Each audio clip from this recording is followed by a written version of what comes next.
না, বান্দির পোলার কাছে আছে ওই মালটা।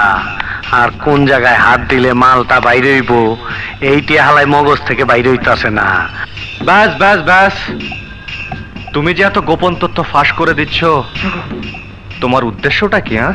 উদ্দেশ্য একটাই, আমি হিজড়া ক্ষমতার কতটুকি। এই যে কটন রে দেখতাছো, হ্যাঁ কিন্তু পুরো একটা জিন্দা লাশ। এই এতক্ষণ ধরে আমার লগে আছে, ওরে কোনো কথা কইতে দেখছো? বান্দার মুখে জবান নাই, ওর জবান কাইরা নিচে ওই বান্দির বাচ্চা এসকে মজুমদার।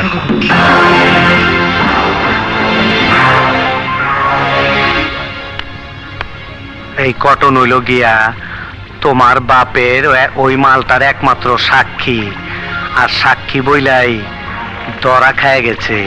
কিভাবে? তুমি তো জানো হিজড়াগো কোনো সন্তানাদি হয় না, কিন্তু মায়া মহব্বত তো আছে। সেই মায়া মহব্বতের টানে এই কটন তার সারা জীবনের কামাই দিয়া আফ্রিকার ডাক্তার দিয়া একটা টেস্ট টিউব বাচ্চা পয়দা করে।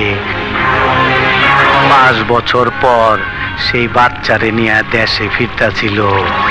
ওই বান্দির পুত এসকে মজুমদার ওর মুখ বন্ধ করণের লাইগা ওই অবশ শিশুটারে বন্দি করে রাখছে। ওই চিঠিটা দে। এই দেখো চিঠি।